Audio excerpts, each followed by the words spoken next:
All right. Good morning and welcome to Worldwide Wisdom. Today we're going to talk about mitigating anxiety. Today we're going to talk about what the Torah tells us about how we can live a life that is serene, a life that is calm, and it's got everything to do. It's got everything to do with establishing a personal relationship with God. You know, we often tend to think of God as some sort of a optional elective in our lives that we do maybe when I don't have anything better going on. If my golf game, if it's raining, maybe I'll go to synagogue. But in reality, we're supposed to have a deeply personal relationship with God, just like you have with your husband or your wife or your parent or your child. You're supposed to have a relationship with God that is not just transactional, but in fact meaningful, one that is business-like and real. I mean, if you think of God as your client, for example, think of how much attention you put into your client, into making sure that they're happy, remembering their birthdays, and so on and so forth. Imagine that's the kind of relationship that we're supposed to aspire towards in our relationship with God. And the benefits that God promises us in return are sensational, including the mitigation of our anxiety, as we're about to learn in this Torah portion today. Today's Torah portion is one that discusses something that seems to have nothing to do with anxiety, but actually it's profoundly relevant. It's the Torah portion on page 1199 in the blue Kahot Chumash, which speaks about the obligation, or the rights really, the rights of employees. It's the rights of employees whilst working in the field, what they have what they're allowed to eat and what they're not allowed to eat. This is a seemingly business corporate law, right? But in fact, when it comes to God, we know that whatever God does himself is what he commands us to do as well. This is a principle in Jewish spirituality, which is mentioned over and over throughout the Medrash, throughout the Gemara Yerushalmi, where it says that whatever God does himself is what he commands us to do. So if you want to have an insight into the ways of God, then you should look at what he commands us to do and how he relates to us, how he engages with us, because once you realize how God engages with us, that's when you're going to get an insight into how God actually operates, right? So let's take a look at what this mitzvah is on page 1199. It says like this. It's 2 verses. If you've been hired as a harvester and in this capacity you enter your neighbor's vineyard, your boss, during the harvest season, you may eat as many grapes as you desire, but only until you are sated. You may not put any into your container to eat later. So no doggy bags, right?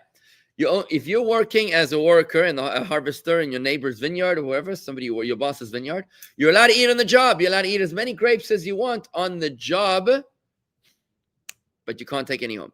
Similarly, if you've been hired as a harvester and in this capacity, you enter your neighbor's field of standing grain. During the harvest season, you may pick the ears of grain manually in order to eat the kernels. But you may not lift a sickle upon your neighbor's standing grain to cut any of it for yourself. Now, this is interesting. In the vineyard, you're allowed to eat as many grapes as you want. But in the field, you're allowed to pick the ears of grain with your hands, but you cannot lift a sickle. What's the difference? The difference is volume. You're going to take a lot more with a sickle than you're going to be able to take off with your hands. And I want to welcome Daniel from the trucker. We haven't seen you in a while. And Debo from Western Australia. I think you said you're from. Leah, I see you're from New York. We're all together. Wonderful, guys. Worldwide wisdom, right? Okay. So today we're learning about how God treats us. So we learned about the laws between employers and employees. It's interesting. Why do we need both laws? And why are they different?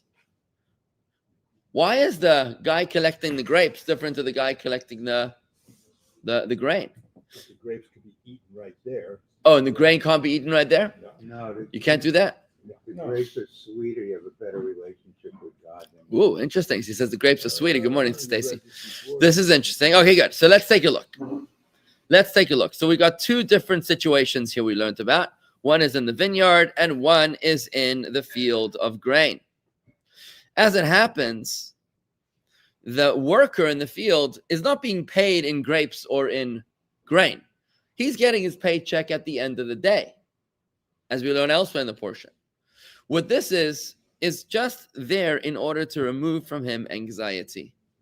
That he shouldn't feel anxious about how delicious the grapes or the grain looks, that he wants to take it to taste some, but he can't because his hands are tied. So the purpose of this mitzvah is to mitigate the anxiety of the employee. This is not his salary. In the same way exactly, in our relationship with God, we are the employees and God is our boss. We are working for God. What are we doing for God? He gave us a contract with 613 missions, and they apply at all times and in all places. There's actually 7 more rabbinical mitzvahs. You know what the 7 rabbinical mitzvahs are? Washing hands before bread, Kiddush, and Avdallah, Hanukkah, and Purim. That's 5, I think. The laws of mourning, which we learned from this week's Torah portion as well at the very beginning. And I think it's the 7 days of feasting after a wedding. I think those are the seven mitzvahs that are of rabbinical origins. We have 620 commandments. That's a lifetime of work. We are employees of God Almighty. And now, in addition to the fact that God is going to reward us at the end of the contract, remember, we are not W-2 employees of God. We are 1099s. You know the differences? Yeah. W-2 is employee paid on salary. We are actually contractual workers of God, where he has to pay us at the end of the contract. And that's why when Mashiach comes, that's the culmination of our accumulated efforts. Where it's like when you're building a house, you don't get paid a salary, you get paid as you finish the job, right? It's a contract. You pay as you go too. Well, he is paying us as we go. Fine, so you break up the contract, but the lump sum is at the end. So that's what Mashiach is. Mashiach is the balloon payment at the end, which is a world of peace and serenity and consciousness, which is a world that we have built together, right? Aren't we paid every day? How are we paid every day? God's blessings and Oh, so that's the grapes that we're learning about right now. That's the grapes and the grain. Hang on. The salary we get paid for our efforts, we get paid at the end of the job. But what is it that we get paid on a daily basis while we're in the field? Here God says you're allowed to eat the grapes, then you're allowed to eat the grain because I want to remove from you anxiety while you're doing the work, just like the employee should be able to work ruhig, relaxed, calm, without having to stress out or anything. So too God says, look, I'm going to let you eat along the way. I'm going to take care of your needs along the way, but that's not as part of your salary. That's just part in order to mitigate your anxiety. What if you a bank? A bank? What do you mean, what if you're a bank? And Well, you have a teller there. I'm not understanding the question. Is that a question? Can he collect some money? Hang on. So we're talking about a vineyard and we're talking about a field of grains. I'm not talking about a bank just yet, but let's apply it in the analog. So the Rebbe here explains that there are two different examples. I know you're not happy. You'll tell me in a minute why you're not happy. But this, I'm very happy. oh, you are happy. Oh, well, you better find out why you should be very happy. Listen to this. It's very, very interesting. So why is there 2 examples? It's a nice message. Very nice message we learned. Good. So God doesn't only pay us at the end of the job, but he even is thoughtful enough to mitigate our anxiety along the way and to pay our way, to let us, to enjoy the journey, right? So we don't have to worry about how we're going to survive along the way, right? But why do we have 2 different examples? Why do we have a field of grain and a vineyard? And why they're different? If you're going to tell me that they can eat as much as he wants, like you can eat as much grapes as he wants, so too you can eat as many ears of grain that he wants, fine. But there's a difference. Here you can eat as many grapes as you want. There you can eat grain with your hand, but not with a sickle. What's the difference? There's a different quantity. The grapes, you're going to eat much more grapes than you're going to be collecting grain, right? Because grapes, you can eat as much as you want. Just keep on popping the grapes. But the grain is something which you can only pick by your hand. Right? What are you going to do with the grain anyways? You going to take it home? What's he going to do with it? Make bread out of it. How do you eat grain? You don't eat grain. I mean, I guess you could. Look, the difference is like this. The grapes you're eating along the way, so you can eat all day from 9 to 5. Right. But with the grain, you're going to take it home and But you're not supposed to take it home. You know, it doesn't say you can't take it home. Well, that's what you said with the grapes. I said they're two different examples. That's all. How much can you possibly carry home? You can't carry like a truckload home. You take a little baggie, maybe. You know what I mean? That's it. You came on a donkey, the donkey. Yeah. So what's the difference? The Rebbe explains that the difference between a field and a vineyard represents two different emotions. You see, the field produces man's necessity, bread. The vineyard produces man's pleasures, wine. Wine, you could live without wine. It is possible to live without wine, right? But you cannot live without bread. Why? Because bread is a staple. It's a staple food. If you married, If you only had wine and you had no bread, would you survive? No, but you can eat other things. I mean, you can survive without eating bread. But I'm talking in terms of a staple. It's a staple. Okay. It's I like agree. It's a staple. yeah. Okay. I mean, you couldn't live on candies, right? Right? Candies is like a luxury, whatever, maybe a poison, but it's a basic sustenance. Thank you, Matthew. Grapes can make wines intoxication versus substance. Very nice. So Matthew put it like this. He says it's intoxication versus substance. The bread is substantial and the wine is intoxicating. So let's call the grapes luxuries and the bread necessities, right? Because there's, and now we can begin to understand that the Rebbe explains why there's two examples in the Torah, because there's two ways of serving God.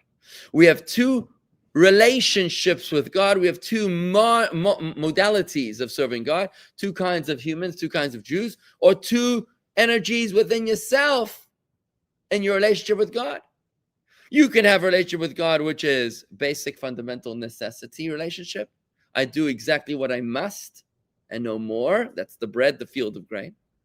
And then there's a relationship with God, which is about luxury, which is going above and beyond, overboard, which is going above the call, beyond the call of duty, right? That's represented by the grapes. So you got the field of grain, which represents a basic relationship with God, a foundational relationship with God, which is I do my part, I check in, I check out, I check off my list, and I'm done. I do what's necessary. But when it comes to the grapes, when it comes to the luxuries in this relationship with God, I have a relationship which is not just about what I must do. It's about love. It's about extra. It's about luxury. It's about going over the top. And I do not only what God needs from me, like Torchwood says, but I do more. I do even more than that. I go into wants, right? Here the Torah tells us that God is going to treat us the way we treat him. When your relationship with God is very limited, restricted, rigid, based on necessity, bread, field of grain, then what are you going to get? God is going to mitigate your anxiety, but you're going to get less. You can only collect it with your hands. You can't use the sickle. Indeed, you're serving God, and that's a very nice thing. You're doing the right thing, but you're doing it out of necessity, and therefore you will receive what God gives you, but not as abundant as the second option. The second option is when a Jew serves God, or a human being serves God in a way which is not just field of grains, but it's a way of a vineyard. When you're doing it in a way of a vineyard, where you're doing it not only because you must, but because you're doing it out of joy, out of gladness and wholeness of heart, because you love what you're doing. Now God is going to tell you, listen, I'm going to remove from you all anxieties. Now you can eat all day long. It's an all-day buffet. You can enjoy and no restrictions upon you. You know, there's a beautiful story. There's a beautiful story about the Lipskers. The Lipskers founded the Chabad of Bell Harbor in Miami. Bell Harbor in Florida. They built this magnificent Chabad center out there, which is just magnificent. It's I think they have like 80,000 square feet right now. It's a powerhouse of a Chabad center. It's right there across from the ocean on Collins Avenue in Bell Harbor area, right by the Bell Harbor shops. And Rabbi Lisker is now of blessed memory. He passed away a few months ago. Mm-hmm. But his wife Chani is still alive and well. May she live long and be well. Now, when they were preparing to go to Miami, there's an interview of them on video where they talk about what it was like having the private audience with the Rebbe. And she was anxious about going. You're talking 60s over here, the 1960s. She was very, very anxious. She was an American girl, and I think she wanted to live more of a life of convenience, perhaps, and very worried about going out there and being a rebbitzin and a rabbi in a world that wasn't so generous to shuls. Maybe American Jews that were still trying to figure it out for themselves when they were moving out of the tenements, moving out of the Lower East Side. They were moving into the suburbs, and maybe they weren't able to have so much abundance. Pretty good for Jews. Look, either way, she was anxious. I don't know exactly all the details, but that's what she says in the video. And in the video, the Rebbe says to them like this. The Rebbe reassures them, and he says, "You're going to do well." I'm paraphrasing. The Rebbe says, I'm going with you. Can you imagine the Rebbe says to them, I'm going with you? Obviously in a spiritual way. In a spiritual way, you're not alone. Don't be afraid. I'm going with you. But then the Rebbe adds something which I found sensational. What did the Rebbe add? He said, but it has to be with joy. So I'm going with you. You're going to be successful, but it must be with joy. Why does it have to be with joy? Why does it have to be with joy? What would happen? What's so terrible about not being joyous? You know, like the story of one of my members who comes to me, Rabbi, he says, I'm very upset with you. I said, why are you upset with me? He says, because you're always telling us that you have to be joyous, and it's a mitzvah to be joyous. What does it say in the Torah you have to be joyous? And I quoted him a verse here. He didn't like it. I quoted him another verse. He didn't like it. Another directive. Well, he wasn't happy. Yeah. I said, your name has the meaning of the word joy. He said, it doesn't matter, but I don't want to be joyous. I want to be miserable. You know, some people, they like being miserable. So I said to him, that's okay. You don't have to be happy. You don't have to be happy. You could be miserable if that's what makes you happy. So why is it that the Rebbe said to Mrs. Lipsker and Rabbi Lipsker that it must be with joy? Because here's the Torah is telling us. The Torah is telling us that God treats us measure for measure. When our relationship with God is transactional, then God is transactional with us. When our relationship with God is overboard, over the top, above and beyond, then God is magnanimous with us as well. So if you're the kind of guy that's walking around with a measuring tape trying to figure out exactly what your obligation is, and I'm going to do this and no more, right? Then God is going to be walking around with a measuring tape and trying to figure out exactly what he needs to give you and no more. But if your relationship with God is overflowing, abundant, magnanimous, God Almighty, I love you, I'll do whatever you want. You name it. You got it. I'm going to do my best effort. If you're the kind of person that is working not in the field of grains of necessity, but in the lap of luxury within the vineyard, if you're the kind of person whose relationship with God is luxurious, is intoxicating, is joyous, is filled with pleasure, not just with your obligation. If that's the kind of person you are, then God tells us in the Torah, you're going to eat as much as you want. I'm going to give you zero anxiety. And I can tell you in my personal life, as a Chabad rabbi here in Palm Beach Gardens, it takes guts of steel to be a Chabad rabbi. You could. You know, think about any American entrepreneur opening any business. It's kind of scary to open a business. I believe that only 5% of businesses stay open at the end of 5 years. And 5% of those who stay open after 5 years are open after maybe 10 or 15 years. So you're a fraction of a fraction if you're still in business 15 years after you started, you're like top of the top, you're the 1%. And that takes a tremendous amount of strength and courage and divine providence and divine intervention and so on and so forth. But I can tell you this, that I can always feel that my state of mind directly impacts extraordinary blessings that fall my way.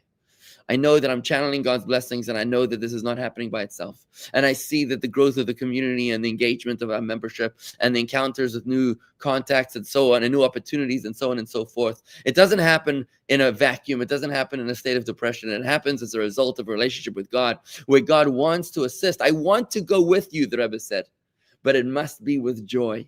In other words, if you're not in a state of joy, then I can't really help you because you're blocking the blessings. when you're able to retain a state of joy, a mindset of magnanimity, not to walk around and say, oh, it's so difficult being a Jew, but rather to be jumping up and down and say it's so joyous to be a Jew. Don't emphasize the oys when you can emphasize the joys. Oh, there's a new banner. Yeah. It's not the oys, it's the joys. That's how we're supposed to live our life. When we live our lives that way, then God reflects us like a mirror. Remember, God is your shadow. Your shadow follows your every move. God is your mirror. God will reflect whatever emotion is within you. And this is what the Zohar tells us. In Parshas Ki Seitzei, the Zohar tells us, a very famous Zohar, that the world above is a reflection of the world below. When you're in a state of depression and sadness, then the blessings come from above, restricted and restrained. When you're in a state of magnanimity and joy, positivity and upbeat, then the blessings are overflowing like an avalanche, like a tsunami of blessings coming from above. It all starts right here within. You know, many people make the mistake to think that joy is the result of success. It's a huge mistake. The other way around. People say that when I'll be successful, that's when I'll be joyous. That's when I'll be happy. I don't have the right to be happy right now, Rabbi, because do you know how many problems I have? Torah teaches us no. Joy is not the result of success. Joy is, in fact, the cause of success. And that's why the Zohar tells us that the word for happiness is the same word as thought in Hebrew. Besimcha means joyous, is the same exact letters as machshava, which means thought. People don't realize that joy is something which you create in your mind, not something that happens to you in your heart. You don't just wake up and realize that you are already in a state of joy. That doesn't happen. I mean, it could happen, but that's not proactive joy. Proactive joy is a choice that you make. It's a decision that you make that today I am going to be happy, notwithstanding the challenges, the struggles, the obstacles, the challenge, the headaches, the kubdreinish that is standing in my way. I am choosing joy. I am in the vineyard. I am not in the field of grains. That's interesting. I had a business partner in the contact lens company. I was president. He was CEO. Yeah. Every day I'd come in, say good morning. And the first thing he would say to me, the problem is. The problem every is. day was the problem is. I wasn't asking you a question, you know. That's right. I was making a I was statement. saying, good morning. Yeah. The problem today. The problem is some people, they're just waiting for the second shoe to drop, right? So the fulfillment of the soul, friends, the fulfillment of this whole idea will happen with the coming of Mashiach very soon, today, God willing. When then our service of God will be complete, it will be perfect, where we will serve God out of joy and out of pleasure, out of an awareness of God's presence everywhere, all around us. Instead of having this broken attachment, this unhealthy attachment with God, we will have a secure attachment with God. We will feel grateful. We will bury the hatchet, and we will be able to serve God with our whole heart. As a result of that, God will then remove from us all of our anxieties and our fears. And then the Torah tells us, the Maimonides tells us, goodness will be abundant then. All luxuries will be as plentiful as the earth, as the grains of sand on the earth. With the coming of Mashiach, may it happen speedily in our days. Leti, shalom. Good morning. I'm an engrafted Jew. I'm not sure what an engrafted Jew is. Sounds good. Okay. Engrafted. Yeah, it sounds interesting. A lot of things to think about. The Jews are the most fortunate people in creation because the Torah, as will be demonstrated as the world of the godless, falls apart. Okay. All right. Very good, folks. Thank you very much, everybody. Have a great day. Shalom and be joyous.